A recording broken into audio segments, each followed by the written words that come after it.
അസ്സലാമലൈക്കും. ഇന്നത്തെ വീഡിയോയിലേക്ക് എല്ലാവർക്കും സ്വാഗതം. ഇന്ന് എന്തുമാക്കുന്നത്? മൈ കത്തിക്കാൻ പോകുന്നു. അപ്പോൾ ഉമ്മല പണ്ട് ഇങ്ങനെ മൈ കത്തിച്ചോണ്ടുണ്ടായി. നമുക്ക് അങ്ങനെ മൈ കത്തിക്കാൻ വെക്കാം. ഇനി എള്ളെണ്ണ കുറച്ച് വേണം, കുറച്ച് തേങ്ങയും വേണം, കൊഴിച്ചിട്ട് വെക്കാം. ഞങ്ങളെ ചിലര് മയ്യീന് കൺമഷി കത്തിക്കാൻ ഉണ്ടാക്കാൻ വേണ്ടിയിട്ട് അപ്പം 3 ഇങ്ങനത്തെ തിരി എടുത്ത് വെച്ചിട്ടുണ്ട്. ഒരു പ്ലേറ്റ് വേണം, വാട വേണം, പുതിയ വാട വേണം. അതിൽ പിന്നെ കറിക്ക് എന്തിനെങ്കിലും ഉപയോഗിച്ചതൊന്നും ആയില്ല, നല്ല പുതിയ തന്നെ ആവണം. ഇത് കത്തിച്ചിട്ടായിട്ട് അങ്ങനെ എടുത്ത് വെച്ചാൽ മതി. എന്നിട്ട് പിന്നെ അതിലേമ്മ കത്തിക്കുന്നുണ്ടെങ്കിൽ ഇതന്നെ ഉപയോഗിച്ചാൽ മതി. ഇതേമ്മ അതിനെല്ലാം പെരുമാറിയിട്ട് ഇതാക്കുമ്പോൾ കണ്ണ് കത്തും. അതിന് വേണ്ടിയിട്ട് ഒരു വാട, 3 തിരിയും ഇത് ഇങ്ങനെ നിൽക്കണം.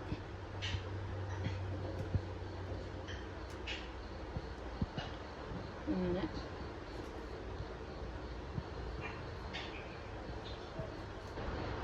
എള്ളെണ്ണ ഒരു ഇത്ര ഒഴിച്ചാൽ മതി, അരക്കപ്പ് ഒഴിച്ച്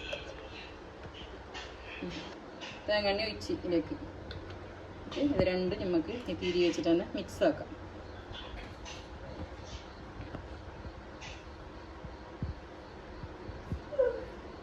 ഉമ്മല്ല ഇങ്ങനെ പണ്ട് ഉണ്ടാക്കിയിട്ട് ഞങ്ങളെ കണ്ണിലേക്കെല്ലാം ഇട്ടുന്നത് ഇതേ മയ്യന്നെ, പൊടി മയ്യിലിട്ട് ഉമ്മ കുഞ്ഞോക്കിടല് ഈ മയ്യിൻ്റെ ഇത് ഇതാക്കാതിരിക്കും, താളിക്കാണ്ട് വെക്കും. താളിക്കാണ്ട് വെച്ചിട്ട് അതിൻ്റെ ഇത് വെച്ചിട്ടാണ് ഇതാക്കൽ.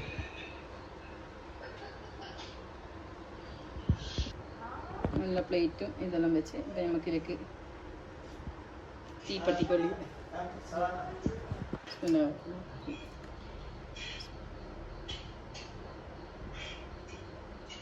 കിടക്ക് നോക്കണം. മൈ വെച്ചിട്ടാകുമ്പോൾ ഇവിടെ വെക്കുന്നില്ല, താഴെ നിലത്ത് വെക്കാൻ. ഇപ്പോൾ ഇവിടെ വെച്ചിട്ടാകുമ്പോൾ നമുക്ക് ശരിയാവില്ല.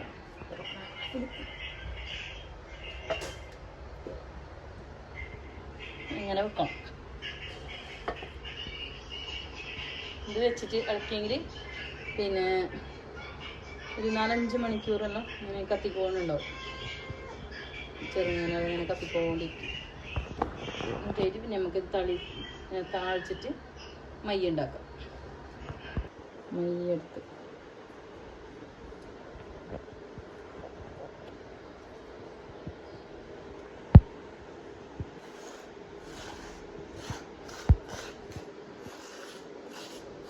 ഇങ്ങനെ പച്ചവലയിൽ പണ്ടെല്ലാം ഉമ്മ അങ്ങനെ ഉണ്ടാക്കും. പിന്നെ ഇതിങ്ങനെ ഉണ്ടാക്കി വെച്ചിട്ട് ഇന്ന് എടുത്തിട്ട് പൊടി മൈ ഇട്ട് കൊടുക്കും പിള്ളേർക്ക്. പ്രസവിച്ച പാട് കുളിപ്പിച്ചിട്ടല്ല കൊണ്ടുവന്നിട്ടായിട്ട് നമുക്ക് ഒരു 40 ദിവസം എല്ലാം ഉമ്മ ഇങ്ങനത്തെ പൊടിയേ മൈ, അത് താളിക്കാത്ത മൈ ഇട്ട് കൊടുക്കും. നല്ല പിരിയം വരും. ഇവിടെ എല്ലാവർക്കും നല്ല പിരിയും.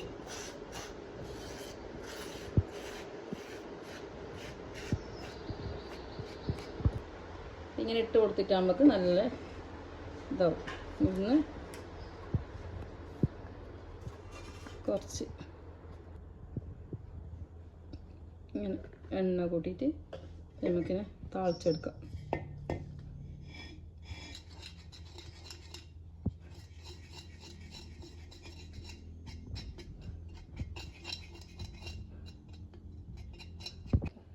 വേണത്ര നമ്മൾ നോക്കിയിട്ട് എണ്ണ ഒഴിച്ച് കൊടുത്താൽ മതി.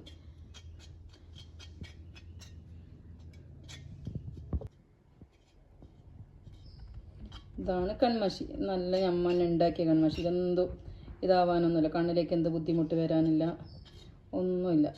അപ്പോൾ ഞമ്മന്നെ ഉണ്ടാക്കിയിട്ട് ഇങ്ങനെ എടുക്കുന്നുള്ളത്. രാത്രി കത്തിച്ചിട്ട് വെക്കും. പിന്നെ രാവിലെ നല്ല തണിഞ്ഞതിന് ശേഷം, ഇല്ലെങ്കിൽ നമുക്ക് തൊടാൻ കഴിയില്ലല്ലോ പൊള്ളിയിട്ട്.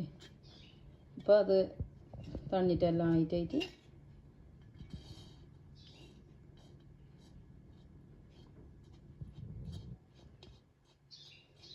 നല്ല മിക്സാക്കി ഇത്. എന്നിട്ട് ഗ്ലാസ്സിൽ വെള്ളം വെച്ചിട്ട് നമുക്കൊരു പാത്രത്തിലാക്കിയിട്ട് വെള്ളത്തിലിട്ട് വെക്കണം. അതിൻ്റെ ചൂട് മാറിക്കിട്ടാൻ. കുറേ ഉണ്ടായില്ലേ, ഇതെല്ലാം നമ്മൾ ഇങ്ങനെ എടുത്തിട്ടാകുമ്പോൾ എല്ലാം തീർന്നു. ഇത്രയേ കിട്ടും. ഇത്ര മൈ മതിയല്ലേ ഇത്ര.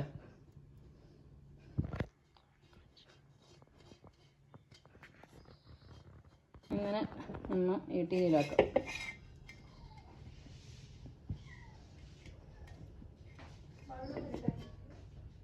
ഇല്ലാണ് പെട്ടിനിലാക്കിയിട്ട്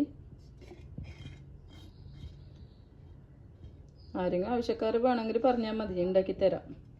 ആരെങ്കിലും പ്രസവിക്കുന്നേരത്തെ കുഞ്ഞിക്കിടാനോ അങ്ങനെ എന്തെങ്കിലും ഉണ്ടെങ്കിൽ. പാത്രം വലുതായി പോയി, ചോദിച്ചിട്ട് കടയിൽ നിന്ന് പാത്രം കിട്ടിയില്ല. അപ്പം അതിൻ്റെ പാത്രം വലുതായി. ഇത് നമുക്ക് വെള്ളത്തിലിട്ട് വെക്കണം. വെള്ളത്തിലിട്ട് വെച്ചിട്ട് നമുക്ക് ഇതിൻ്റെ ചൂടെല്ലാം പോകും. പോയിട്ട് നമുക്ക് ഇടാം. കാരണം ഇപ്പോൾ ഇടുന്നതിനും കുഴപ്പമൊന്നുമില്ല, കത്തുന്നൊന്നുമില്ല. ഇപ്പം ഇവളിട്ടിട്ട് വന്നു കണ്ണിലേക്ക്. അങ്ങനെയാണ് കഥ. ഇങ്ങനെ മയ്യെല്ലായി. അപ്പോൾ എല്ലാവരും ഞങ്ങൾ സബ്സ്ക്രൈബ് ചെയ്യണം, സപ്പോർട്ട് ചെയ്യണം. ഇങ്ങനെ എല്ലാവരും ഉണ്ടാക്കി നോക്കി. 3 തിരിയാക്കിയിട്ട് പിന്നെ എള്ളെണ്ണയും തേങ്ങെണ്ണയും മിക്സ് ആക്കിയിട്ട് ഒഴിക്കുക. ഒന്നിനും ഉപയോഗിക്കാത്ത പുതിയ ബാടയിൽ വെക്കാം. എന്തും ഉപയോഗിക്കാൻ പാടില്ല ഈ ബാട. ഇത് ബാടയെന്ന് പറയും. അത് വെക്കാം, നല്ല മയ്യാവും. ഇങ്ങനെ ഉണ്ടാക്കിയിട്ടിട്ടെങ്കിൽ നമ്മൾ കണ്ണിന് ബുദ്ധിമുട്ടില്ല. ഇപ്പം എൻ്റെ എല്ലാം ഉമ്മ എത്ര വയസ്സായി പള്ളച്ചിട്ട് കണ്ണിന് ഇതൊന്നും ഒന്നുമില്ല. ഉമ്മാല ഇങ്ങനത്തതേ ഇടും. അത്ര ഉമ്മാല ഉണ്ടാക്കും, മണ്ണിടും. ഇതാണ് സംഭവം. അടുപ്പെടുത്തിട്ട് അടുപ്പ് മൂടെടുത്തിട്ട് നമുക്ക് അതിലേക്ക് വെള്ളത്തിലിട്ട് വെച്ചിട്ട് ഇന്നിട്ടിട്ട് നാളെ എടുത്തിട്ട് വെള്ളം കളഞ്ഞിട്ട് 3 ദിവസം നമ്മൾ വെള്ളത്തിലിട്ട് വെക്കണം. വെള്ളത്തിലിട്ട് വെച്ചിട്ടാണ് അതിൻ്റെ ചൂടെല്ലാം പോയി കിട്ടും. നമുക്ക് ഒന്നും ആവില്ല, ഒന്നും സംഭവിക്കില്ല. ഇതാ അങ്ങനെ മയ്യ് റെഡിയായി. ഇന്നത്തേക്ക് ഇത്രമാത്രം. എല്ലാവരും ഉണ്ടാക്കി നോക്കി. Tata bye bye.